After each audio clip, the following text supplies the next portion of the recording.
mokrin ota leshem chatser, valoker ma shirtse yaser. Rabbi Yehuda dit, on vend la Beit Knesset en tant que chatser, pour un chatser, et ça veut dire comme en tant qu'espace. Et les gens qui vont acquérir cette Beit Knesset, ils peuvent en faire ce qu'ils veulent, apparemment même, y compris les 4 choses qu'on a dit qu'on ne peut pas auparavant. Tout ça, c'est une petite razara. C'est dans quel cas ça? Où on vend une Beit Knesset. On voit la première opinion de Rabbi Meir, il dit quand tu vends une Beit Knesset à condition qu'on peut la récupérer si on veut. Chachamim disent non, on n'a pas besoin d'une condition, on la vend à fond, mais à part 4 choses qu'on ne peut pas faire avec. Et Rabbi Yehuda dit on la vend en tant que shkhatser, comme si c'était une cour, un espace quelconque. Et les gens ils peuvent faire avec ce qu'ils veulent. Gemara, Rabbi Meir en fait. Pardon? Il y a 2 avis qui se ressemblent. Il y a 3 avis. Il y a 3 avis. Le dernier avis avec le premier avis, ça se ressemble, non? Si on peut le vendre à fond. Non. D'abord, Rabbi Meir a dit que tu peux seulement vendre une Beit Knesset à condition que s'ils veulent, ils vont la récupérer. D'accord, ça c'est Rabbi Meir. Après, Chachamim disent tu la vends à fond. À part ces 4 choses. À part ces 4 choses. Et troisième opinion, il dit en tant qu'espace. C'est le plus voilà, celui qui make it. D'accord. On demande, selon Rabbi Meir qui dit qu'il y a une possibilité qu'ils vont pouvoir la récupérer, comment c'est possible que les gens qui vont vendre la Beit Knesset, ou ceux qui vont acquérir la Beit Knesset, comment c'est possible de concevoir qu'ils vont vivre dedans? C'est une espèce de ribit. Pourquoi c'est une espèce de ribit? Très vite, on a vu ça l'autre fois. Parce que dans le cas où ils vont en fin de compte récupérer la Beit Knesset, ça veut dire que les gens qui ont acheté la Beit Knesset, okay, ils ont donné de l'argent. Okay? Ils ont peut-être emprunté de l'argent. Ils savaient, justement, ils savaient que ce n'est pas un achat, c'est un prêt. Alors, c'est quoi un prêt? C'est comme s'ils avaient prêté de l'argent. Mais en attendant, quand ils vont récupérer leur argent, ils ont aussi, en passant, ils ont profité de la Beit Knesset parce qu'ils ont vécu dedans. Et vivre dans la Beit Knesset, c'est considéré comme une ribit. C'est pour ça que la Gemara dit comment ça se passe. Et la Gemara dit Amar Rabbi Yochanan, Rabbi Meir b'shitat Rabbi Yehuda Amara, d'Amar tzad echad beribit mutar. Il est dit que quand c'est tzad echad beribit, c'est quoi tzad echad? C'est pas évident, c'est pas un prêt, c'est une vente. Il dit quand il y a seulement une dimension dans laquelle ça pourrait être considéré comme ribit, comme un prêt, c'est pas ribit. Parce que normalement, les gens qui vendent la Beit Knesset, c'est simplement une façon polie de derrière. Quand on vend la Beit Knesset, on dit bon, on la vend, mais on se garde le droit de la récupérer. Ça fait plus beau, ça fait plus derrière. Quand tu vends une Beit Knesset, pas dire tu sais, je me débarrasse de la Beit Knesset. Alors, ok, mais comme il y a une possibilité qu'ils vont récupérer, mais à cause de cette possibilité, ça ne devient pas ribit. Ribit, c'est quand c'est un prêt dès le début. Ici, ce n'est pas un prêt, c'est une vente. On a vu tout ça, il me semble. Et quand on dit tzadechad, ça veut dire qu'il n'y a qu'un côté qui a le droit de revenir sur la vente. Non. Le tzadechad, ça veut dire qu'il y a seulement, offen echad. Offen echad, ça veut dire que c'est pas évident que c'est un prêt. Et puis, normalement, c'est une vente. Oui.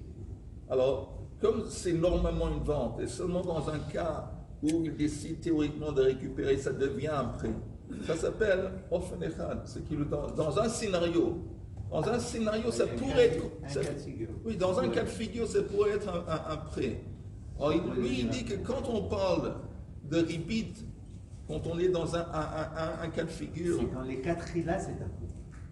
Non. Oui, exactement. Ribit, c'est quand les 4 rilas, c'est un prêt. D'accord. C'est pas un prêt, c'est une vente.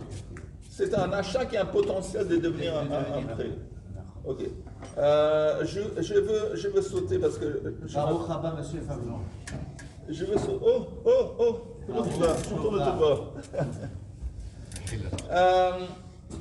On va retourner où on s'est arrêté avant. Je ne me suis pas rappelé qu'on était arrivé jusque-là. Mais Chachamim ont mis Mochin Otomem Kaolam. Vous voyez? Ouais, c'était bien ce que tu as fait là, d'avoir pris la Mishnah. C'était bien. Ok.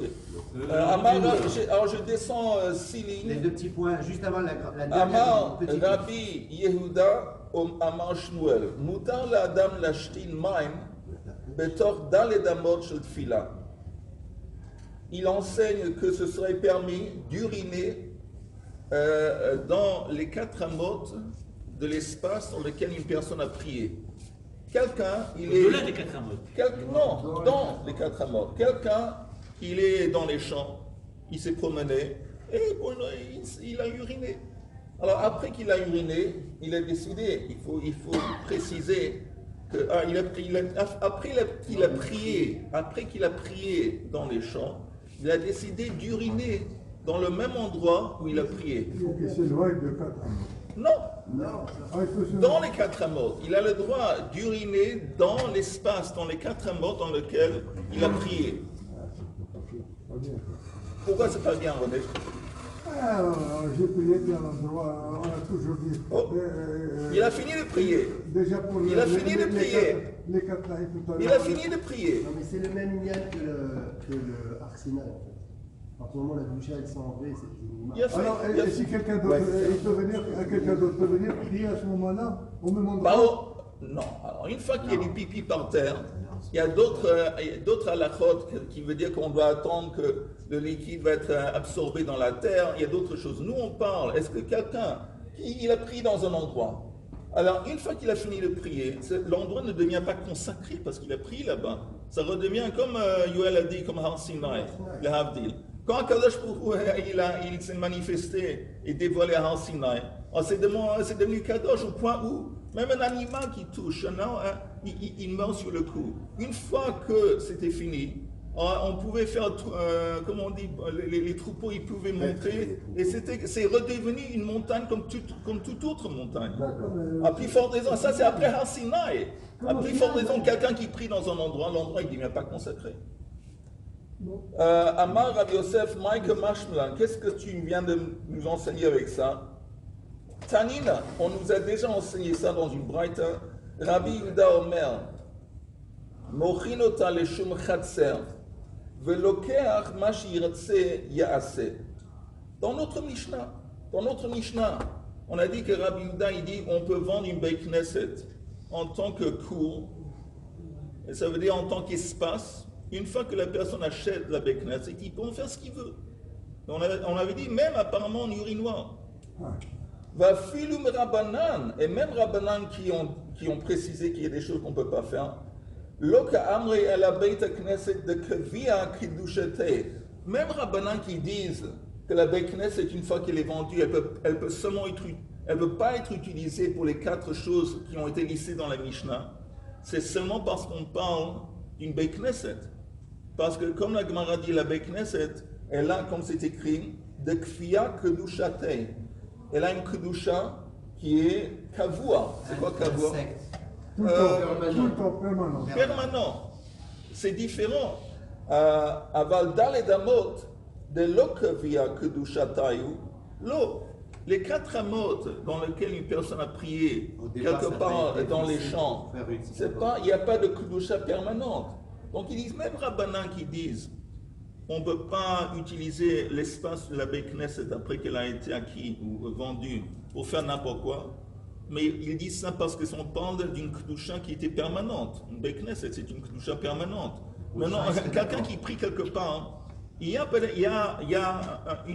un élément de kedusha pendant la prière. Mais une fois que la prière est finie, c'est fini.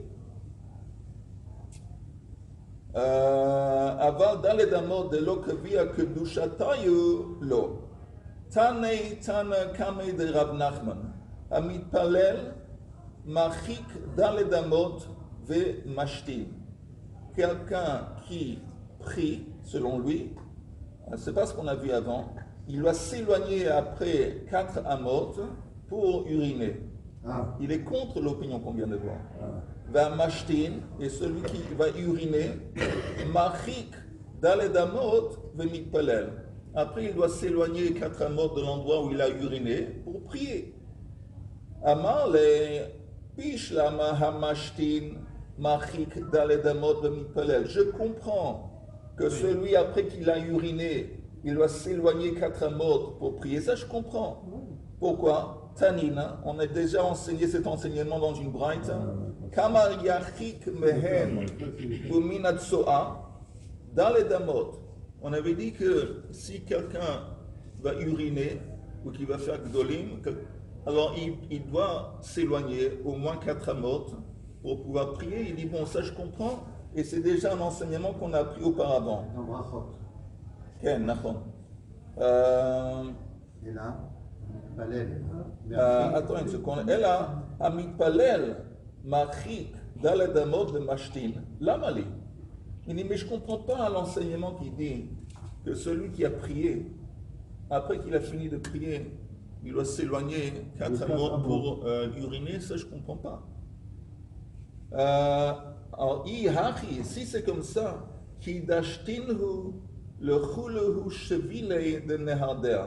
Si c'est comme ça, en fin de compte, il s'avère que tu as consacré toutes les petites ruelles et tous les chemins dans la ville de Neharder. Neharder, c'était un des grands centres juifs à Babel. Et qu'est-ce qu'il veut dire par ça? Qu'apparemment, il y avait souvent, c'était coutume, il y avait souvent des gens qui priaient dans les chemins, à la derrière, ou dans les ruelles, dans les rues.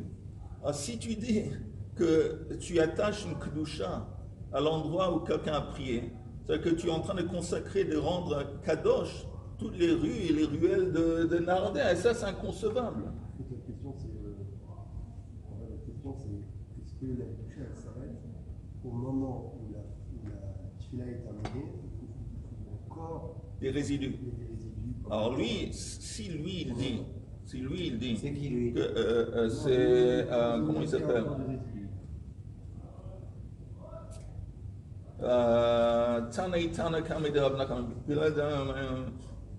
C'est le Tanitana, c'est le Tanakama. Mais si lui il dit qu'il faut s'éloigner 4 amot après que tu as prié pour uriner, ça laisse entendre qu'il y a des résidus de Kedusha dans l'endroit où il a prié. Alors la Gemara dit c'est inconcevable ce que tu dis, parce que si c'est comme ça, chaque endroit où les gens ont prié, ça devient consacré. La question c'est est-ce que ça dure pendant le temps? Il ne parle pas de temps. Apparemment non. Mais la Gemara dit, tu as raison, c'est inconcevable, et il faut changer la version. Tanei Yish'e. Yish'e, ça veut dire, tu ne dois pas t'éloigner 4 amot, Tu peux rester. tu peux rester dans l'endroit même où tu as prié pour uriner après, Tu te tournes peut-être. mais Yish'e, tu dois attendre le temps que ça va te prendre de t'éloigner 4 amot. C'est pas longtemps, mais tu dois attendre quelques secondes. Et tu ne veux pas de suite, après que tu as prié, uriner. Pourquoi? Alors la Gemara dit, Bishlama mashtin yish'e. Je comprends qu'il faut attendre après qu'on a fini d'uriner. Et c'est écrit, mashtin yish'e kedei hiluch daledamot, meshum nitzutzot. Ça je comprends. Si quelqu'un a fini d'uriner, je comprends qu'il va attendre un petit peu avant d'entamer la prière, à cause de Nitsutso. Quelquefois, il y a des gouttes qui sortent toujours un peu après. Et si de suite, tu commences à prier après que tu as fini d'uriner, c'est possible que ces gouttes vont sortir pendant que tu es en train de prier. Mais c'est Mouvanier là. Pourquoi la main elle rapporte ça? C'est Mouvanier là. Non, c'est bien, il faut préciser. Non, je pense pas que c'est tout à fait évident. Il y a des gens que, non, lui il a fini d'uriner. Mais apparemment, il y a des gens que même quand ils ont fini d'uriner, quelquefois, Si c'est quelqu'un si c'est un vieux monsieur qui a une couche. pas une couche, même quelqu'un qui n'est pas un vieux monsieur et qui n'a pas de couche, mais quelquefois ça se passe. Qu'est-ce qui se passe? Surtout, je ne parle pas avec crime, c'est une très mauvaise idée.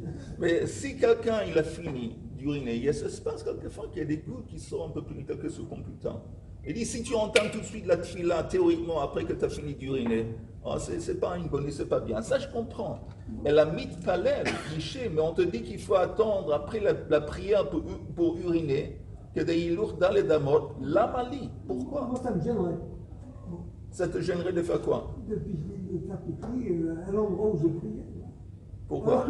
Alors que je peux me pousser un peu plus loin, quoi. Oui, mais toi, ça te gênerait parce que tu es un être sensible. et tu es un être spirituel. Bon, mais pas tous les gens ils sont sensibles et spirituels comme toi. Et on veut savoir, théoriquement, si le type il veut uriner dans le même endroit, ça se comprend, la théorie, au niveau théorique.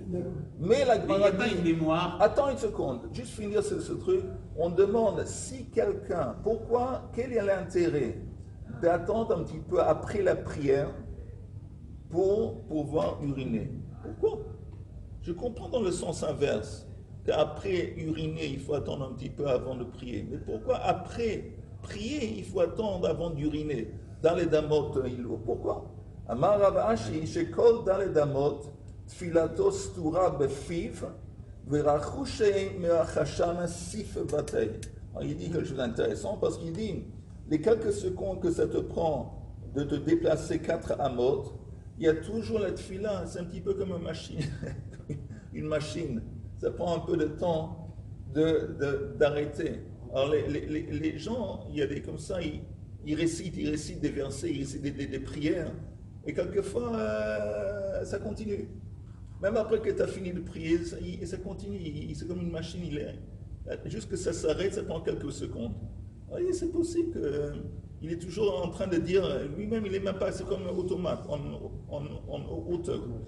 Voilà, et il est toujours en train de dire les choses, il commence à uriner, ça ne se fait pas. Arrête un petit peu. Mais il secoue son bride. Hein? Il secoue son bride. Non, mais c'est là, on ne peut pas faire la même chose. On demande la question pourquoi quelqu'un, après d'avoir fini de prier, il doit attendre quelques secondes avant d'uriner. Pourquoi? Pourquoi? Parce que Et la réponse la question qu'on peut se poser, Attends, mais d'abord, cette question qu'on a posée, on a compris la réponse. Pourquoi est-ce qu'il faut attendre un petit peu de temps après qu'on a fini de prier, avant d'uriner? La réponse, il n'y a que des gens, c'est plus fort qu'eux, ils continuent à dire, oui, ils finissent un verset, ils finissent une prière, et ils ne se rendent pas compte, ils vont commencer à uriner. C'est simplement à cause de ça, c'est pas plus compliqué que ça. Richard. non, pour répondre à cette question, peut-être que pas au niveau des oreilles, mais il y a peut-être, après avoir fait la tefila, j'ai envie d'uriner. Mais je sais pas, il y a peut-être une sorte de mémoire de Kedusha. J'ai accompli, j'ai rendu saint l'endroit où je me trouvais. Il y a peut-être un temps Mais la conclusion, calculable, mais il y a un temps de respect de ça. alors Richard, la conclusion de ce qu'on vient d'apprendre maintenant, c'est qu'il n'y a pas. La conclusion est qu'on aurait le droit, une fois qu'on a terminé de prier, le moment qu'on a terminé de prier, l'endroit où ça redevient neutre, ça devient chol, ça devient, il y a seulement un élément de kedusha pendant la prière. Parce que pendant la prière, nous on sait que quand quelqu'un prie l'amida, la shrina se trouve devant lui. Tu as entendu ça? Au moment de l'amida, la shrina est là présente devant lui. Mais une fois que tu as fini de prier, ni vu ni connu, c'est fini. Alors ça redevient, il n'y a aucune kedusha qui est attachée à l'endroit. Il y a peut-être des raisons pratiques. Bon, des raisons pratiques à cette situation, cet acte. Aujourd'hui, on ne le ferait pas, évidemment. Et pourquoi aujourd'hui on ne le fait pas? Alors qu'hier, on le faisait, c'est qu'il y a des conditions nouvelles qui ont changé. Je ne sais pas lesquelles. Je ne sais pas, de propriété, je ne sais rien, de séparation des terrains, aujourd'hui, Dafka, c'est actuel. C'est actuel aujourd'hui. Je peux très bien concevoir un scénario qui concerne des soldats religieux, qui peut être un soldat religieux qui sont dans un endroit où ils ne peuvent pas bouger. Et ils sont dans un, comment on dit, ils sont collés à un endroit, et il n'y a pas une toilette, et ils font pipi plus ou moins dans le même endroit, et ils prient dans le même endroit. Alors, Dafka, dans ce qu'on est en train de vivre maintenant, c'est un scénario qui est actuel, que je peux concevoir. Cette question, je peux la concevoir. Ok, on continue. Mon fils, il m'a dit, dans des immeubles pendant la guerre, des immeubles où ils se réfugient, ils restent un jour, 2 jours là-bas, ils se mettent d'accord avec les copains, ils disent, cette pièce-là, c'est là-bas où on va faire nos trucs, nos toilettes. Avec qui il y a toujours une chichia, parce qu'il a fait de Bérez. Et cette pièce-là, c'est là où on prie. Bien fait. Bien fait. Il dit, d'abord, on commence comme ça. Après, après on fait chacun ce qu'il a besoin de faire, mais à chaque fois, chacun il a son repère. Aïka Shachem Yishmor al Kulam. Ouais. Ok, c'est écrit Zalfan Siman. Zalfan, c'est 4 lettres qui sont les Rachei Tevot. Ça commence un enseignement. Sha'alu Talmidav et Rabbi Zakai. Les élèves de Rabbi Zakai lui ont demandé Bamehe Erachta Yamim. Apparemment, il était âgé, très âgé. Et les Talmidim lui ont demandé dans quel mérite. Qu'est-ce que tu as fait pour mériter de vivre une vie tellement longue? Amar lehem miyamai lo hishtanti maim betoch daled amot shel tefila. De ma vie, je n'ai jamais uriné dans l'endroit où j'ai prié, dans les 4 amot où j'ai prié. Ah, c'est intéressant. Pourquoi c'est intéressant? Parce qu'on vient de dire, on vient justement de conclure que c'est permis. Pourquoi lui il dit en tant que mérite qu'il dit ça? Parce que moi je pense, parce que oui, mais pourquoi il est justement mahmir? Ça veut dire qu'on voit l'importance qu'il attache à la tfila. Comme Richard a dit, quelqu'un a dit, Shlomo a dit, il a une telle importance qu'il attache à la tfila que ça lui, jamais il va prier dans le même endroit où il a uriné, où il va jamais uriner dans le même endroit. Velo chiniti shem lechaveri. Et je n'ai jamais appelé mon collègue ou mon ami par un nom qui pourrait être, comment on dit, dérisoire. Ouais, Un nom qui... Un surnom. Moqueur. Oui. Non, un surnom. Un surnom. Oui, mais c'est un surnom, en général, c'est un surnom péjoratif. Surnom, Oui, c'est pas oui, forcément. c'est pas... oui. Dans ma vie, j'ai jamais fait ça. Surnom, c'est pas toujours péjoratif. Velo bitalti... Ah, il parle péjoratif. Velo bitalti kiddush hayom. Et je n'ai jamais annulé kiddush hayom. Maintenant, quand il dit kiddush hayom, il parle de kiddush qu'on fait pendant Shabbat ou pendant Yom Tov sur du vin. Maintenant, à l'époque, c'est pas comme aujourd'hui. C'est pas évident qu'il y avait toujours du vin qui était disponible. Et lui, il témoigne sur lui-même qu'il n'a jamais. Et il y avait des fois que le vin, il était disponible, il était cher. Et il dit qu'il n'a jamais fait un kiddush sans vin. Encore une fois, c'est des chumrot. Tout ça, c'est des chumrot. Ima Skena Haitali. Il dit que j'ai eu ma mère était âgée. Pamachat Macha Kipa Sheberosha Vehevia li Kiddush Hayom. Une fois, ma mère a vendu le foulard qu'elle avait sur sa tête pour acheter du vin, pour me donner du vin pour faire Kiddush. Parce qu'elle savait à quel point pour moi c'était important de faire Kiddush sur du vin. Elle a vendu son foulard qui souille roche. Non, mais ils sont kissouilles, hein. C'est pour ça que je demande si c'est moutarde. Non, mais il y avait d'autres qui sont. Je ne sais pas, apparemment elle avait quelque chose d'autre provisoire pour mettre sur sa tête, mais c'était pas évident. On apporte ça en tant qu'exemple que c'était une Messirut Nefesh de la part de sa mère. Et pourquoi sa mère a fait un acte de Messirut Nefesh? Elle comprenait à quel point pour son fils c'était important. Tana, chez Meta, Inichalo Shlosh Meot Gardei Yain. Quand sa mère est décédée, elle lui a donné en tant qu'héritage, il lui a resté en tant qu'héritage 300 tonneaux de vin. Peut-être elle a accumulé, peut-être, je ne sais pas, ou elle a gagné le gros lot avant de mourir. Mais quoi que ce soit, on voit que. Voilà. C'était numéro 2 Hein? C'était numéro 2 C'est pas écrit. Chez Met, et quand lui-même il est décédé, Kiniach le Banav Shloshet Alafim Garbeyain. Il a laissé à ses enfants 3000 de vin. Mais quelle est l'idée? L'idée est encore une fois la récompense, le sachar. On est récompensé, Nida Kenagen Nida, on est récompensé beaucoup plus, mais pour l'importance qu'on attache à la mitzvah. Quand quelqu'un il va à fond, il fait un sacrifice il embellit, comment on dit, il attache une grande valeur à une mitzvah, il est récompensé dans ce contexte à beaucoup plus de fois, à beaucoup plus. Voilà. Et en fin de compte, il a eu 3000 tonneaux de vin. Okay. Rav Huna. Comment il s'appelle celui-là? C'est Rav? C'est. Rav Zakai? Oui, Rabbi Zakai. Rav Huna Hava Asa Rita Vekai Kame de Rav. Alors, Rav Huna Asa Rita, il a utilisé en tant que ceinture une herbe, comment on dit, un morceau d'une plante. Ok, qu'est-ce qu'il dit Rashi? Rita min gumi, une espèce d'élastique. Une espèce d'élastique, oui, une espèce une plante, une herbe comme ça, il l'a utilisé en tant que ceinture. Ça ne se fait pas vraiment, mais c'est ce qu'il a fait. Le Kai Kame de Rav, il s'est présenté devant Rav. Rav lui a demandé, Amale Mai Hai, qu'est-ce qui se passe? Il a mis d'une façon un peu bizarre avec cette plante autour de lui. Amale Lohavali, qu'est-ce qu'il faut dire ici en parenthèse? Attendez une seconde. Lohavali Khamra le Kiddush, je n'ai pas eu du vin pour le Kiddush, ou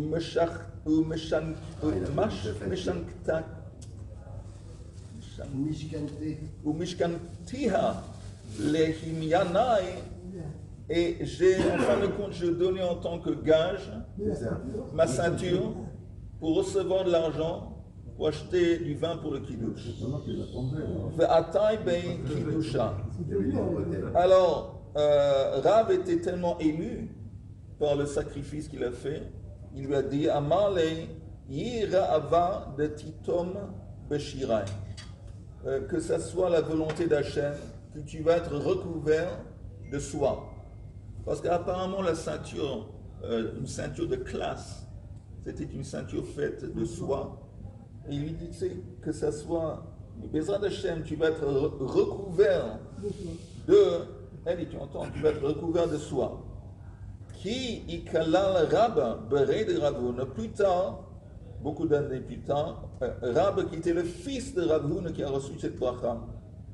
Quand il ikalal, ça veut dire quand il s'est marié, et on dit que Inish Gutzahava, c'était quelqu'un de petit. Il avait une petite taille, il était petit, son fils. Gana Apuria, et une fois il s'est endormi sur le. Il y avait comment on dit, un lit dans lequel il s'est allongé. Et comme il était petit, on n'a pas tellement prêté attention.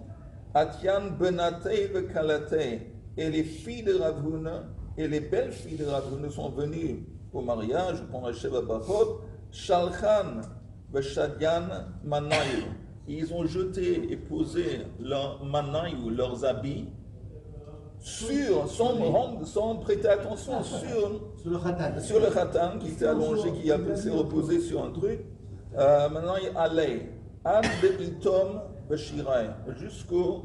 Il n'était pas étouffé, mais il était recouvert de soie. Parce que, apparemment, les filles de Ravuna, et aussi les belles filles de Ravuna, étaient assez riches, qu'ils avaient plein d'habits de soie.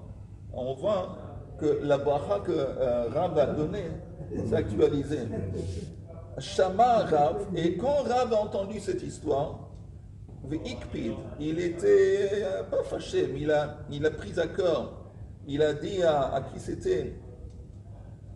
Il a dit à Rav Huna, Maïta Amar lo amartali ki berachticha vechen lemar.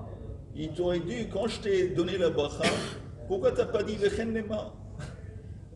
Parce que quand on bénit quelqu'un, on lui donne une bracha. Alors la réaction, la réponse de quelqu'un qui reçoit la bénédiction, la bracha, c'est dire vechen lemar, et ainsi, que ça soit ainsi pour toi. Voilà, il faut que ce soit précis, quoi. Non, c'est pas précis, c'est simplement une réponse, la réponse classique à une bracha, et que ça soit aussi pour toi. Alors maintenant, quand Rav il voit à quel point sa bracha s'est actualisée, alors il dit, c'est dommage que tu n'as pas dit quand je t'ai béni que ça va être ainsi pour toi. Et moi aussi, j'aurais pu aussi. Voilà. Sha'alu Talmidav et Rabbi Elazar ben Shamua. On a demandé maintenant des élèves de Rabbi Elazar ben Shamua. Bema he'erachta yamim. Dans quel mérite tu as prolongé, tu as vécu tellement de temps? Amar lehem miyamai lo asiti kapandaria le Beit HaKnesset. De ma vie, je n'ai jamais utilisé une Beit Knesset en tant que raccourci. Velo passati al rachei am kadosh. À l'époque, les gens, quand ils apprenaient, souvent ils apprenaient quand ils étaient assis par terre. Les Havdil, comme les Arabes, quelquefois les Arabes dans une mosquée, ils ont les tapis étalés par terre, ils sont assis par terre sur des tapis. הרב דווקא אומרים שהולכים לבית הכנסת צריך למהר, שחוזרים צריך T'as raison, mais c'est rien à voir ici, rien à voir. On parle ici d'un cas où il témoigne que je n'ai jamais marché sur la tête de Am Kadosh, ça veut dire, pour rentrer, il n'a jamais passé entre les gens qui étaient assis, parce que ça donne l'impression, quand il lève la jambe, c'est comme s'il était en train de marcher au-dessus. Il n'était pas en train de marcher au-dessus des gens. Il dit, même ça, il ne voulait jamais faire. Velo nasati kapai belo bracha. Et je n'ai jamais été apparemment un Kohen, et je n'ai jamais fait la Birkat Kohanim sans dire la bracha qui est censée devenir avant. Normalement, c'est pas un chidouche. Non, c'est pas un chidouche parce que c'est écrit dans le Sidou, où les Kohanim l'apprennent. Oui, mais apparemment, si lui il dit ça en tant que. Il cite ça en tant que mérite, ça laisse entendre qu'à l'époque, c'était assez courant que les gens, les Kohanim, ils disaient la bracha sans. Ils faisaient la bracha bien que la bracha.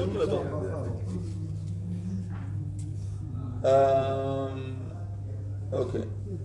Shalut Talmidav et Rabbi Pereida, Bameh Erakta Yamim. Maintenant, on a demandé à Rabbi Pereida dans quel mérite tu as vécu tellement de temps. Amalem Yamai Lokidmani Adam le Beit Midrash. Jamais dans ma vie, quelqu'un m'a précédé dans le Beit Midrash. Ça veut dire, encore une fois, ça démontre quoi? C'est pas encore une fois, il faut comprendre que tous ces exemples qu'on donne, c'est pas l'exemple en particulier qui est important. C'est qu'est-ce que ça démontre. Si quelqu'un, par exemple, il n'y a jamais quelqu'un qui l'a devancé au Beit Midrash, ça veut dire qu'il, pour lui, le limoud, c'est tellement important, il valorisait ça tellement qu'il c'était toujours le premier à être à venir. À cause de ça, il a mérité de vivre tellement longtemps. Marie Lévin. Hein? Pour Marie Lévin. Par exemple. Vélo, en haut de la page suivante, vélo birachti lifnei kohen. Rachidi, regardez. Vélo birachti lifnei kohen, il y a un aleph ici avant. Vélo achalti. Rachidi dit qu'il faut changer l'ordre ici.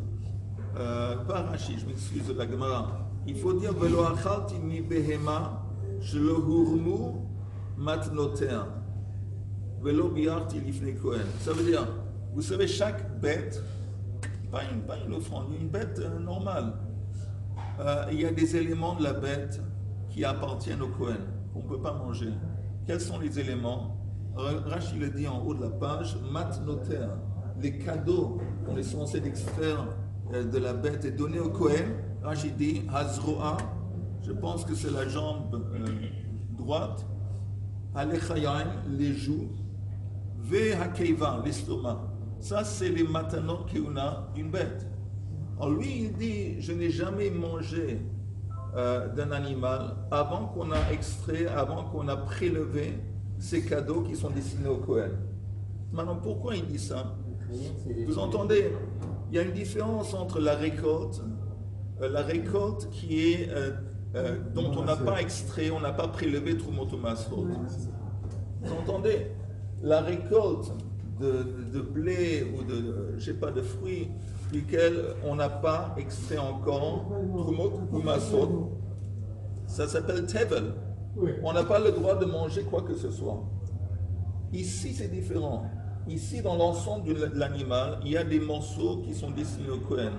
Mais ça ne rend pas le reste de la viande tevel. Ça veut dire qu'on a le droit de manger le reste de la viande tant qu'on ne va pas manger ces trois morceaux, ces trois éléments qui sont destinés au Kohen. Donc, ce n'est pas comme le tevel qui concerne la récolte et les fruits. C'est pour ça que ce qu'il a fait, c'est une khumra. C'est une khumra qui dit, j'ai jamais Je ne me suis jamais permis de manger de la viande d'un animal personnel. C'est une chouma. Avant qu'on a déjà prélevé, extrait les oies, les chaim et keiba. Les joues, les jambes et quoi? La jambe droite, il me semble, les oies, les chaim, c'est les joues, keiba, l'estomac. Et l'estomac. Velo achalti mi behema, voilà. Et qu'est-ce que ça veut dire? Velo birachti lifnei kohen. Qu'est-ce que ça veut dire? Lo birachti, Rashi dit. בסעודה לפני כהן דאמר מר וקידשתו לכל דבר שבקדושה לפתוח ראשון ולברך ראשון. Quand c'est écrit dans la Torah, en ce qui concerne Aaron et ses descendants, c'est écrit vekidashto. Vous allez sanctifier le Kohen. Qu'est-ce que ça veut dire que vous allez sanctifier le Kohen? Vous allez lui laisser passer en premier.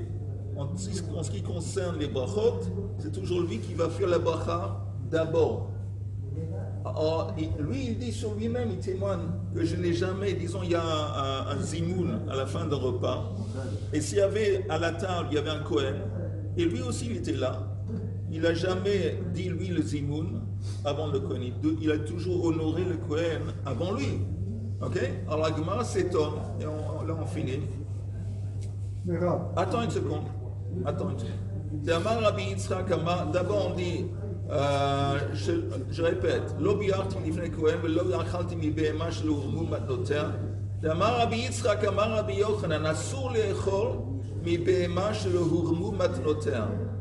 ואמר רבי יצחק כל האוכל מבהמה שלא הורמו מתנותיה כאילו אוכל תפלים. Quelqu'un qui mange d'une bête dont on n'a pas encore prélevé les cadeaux pour le Kohen, c'est comme si, c'est pas la même chose, c'est comme si il mangeait du tevel. Et la Gemara dit veleit hilchete kavate. En attendant, c'est pas la lacha. C'est pas la lacha dans le sens que oui, on a le droit de manger la viande d'un animal, même avant qu'on a extrait ces morceaux. Velo biarti lifnei kohen, ça laisse entendre le memra de ma'aliutahi. Ça laisse entendre que c'est quelque chose d'honorable, quelque chose de bien. Qu'il n'a jamais dit une bracha avant un Kohen. Il a toujours honoré le Kohen et laissé le Kohen passer devant lui. Ça laisse entendre que c'est bien. Veha, et pourtant, Amar Rabbi Yochanan, Kol Talmid Chacham, Shemevarech Lefanav, Afilu Kohen Gadol Ha'aretz. S'il y a un Talmid Chacham, il permet à un Kohen de prier devant lui, même si c'est un Kohen Gadol qui est ignorant, Oto Talmid Chacham Chayav Mita. Ce Talmid Chacham, c'est tellement grave ce qu'il a fait. Il fait de l'idolâtrie. Attends une seconde. Tu dis de l'idolâtrie, c'est écrit dans la Torah, Vekidashto. Vis-à-vis des Kohanim, tu dois sanctifier le Kohen. Et on avait dit, c'est quoi tu dois sanctifier le Kohen? Entre autres, en lui donnant l'honneur de passer devant quand il faut prier, quand il faut dire une bracha. Alors, comment ça se fait que toi tu te vends, mais tu dis que c'est bien ce que tu as fait, tu n'as jamais prié avant Kohen. On te dit ici au contraire, il faut si tu es un Talmid Chacham, il faut que toi tu prends la bracha, et pas le Kohen. Et la Gemara finit en disant, Chayav mita sheneema, kol mesanai ahavu mavet. Tous ceux qui me détestent, ils aiment la mort.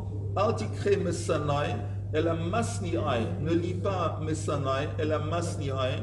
Ceux qui font en sorte qu'on va me détester. Ça veut dire quoi? Que si on a un Talmid Chacham, un vrai Talmid Chacham, c'est un récipient de la Torah. C'est comme une Torah ambulante. Alors si lui, c'est vrai qu'il faut accorder du kavod à un Kohen, mais le kavod de la Torah, elle précède. S'il faut décider à qui on donne à dire la bracha, ou le Kohen, ou le Talmid Chacham, c'est le Talmid Chacham qui l'emporte. En train de dire, c'est pas vrai, c'est pas bien ce que tu as fait, de laisser tout le temps, de laisser un Kohen. Et comment il répond? Ki ka'amar ihu b'shavin. Quand est-ce qu'on dit qu'il faut toujours que le Talmid Chacham passe avant le Kohen? Seulement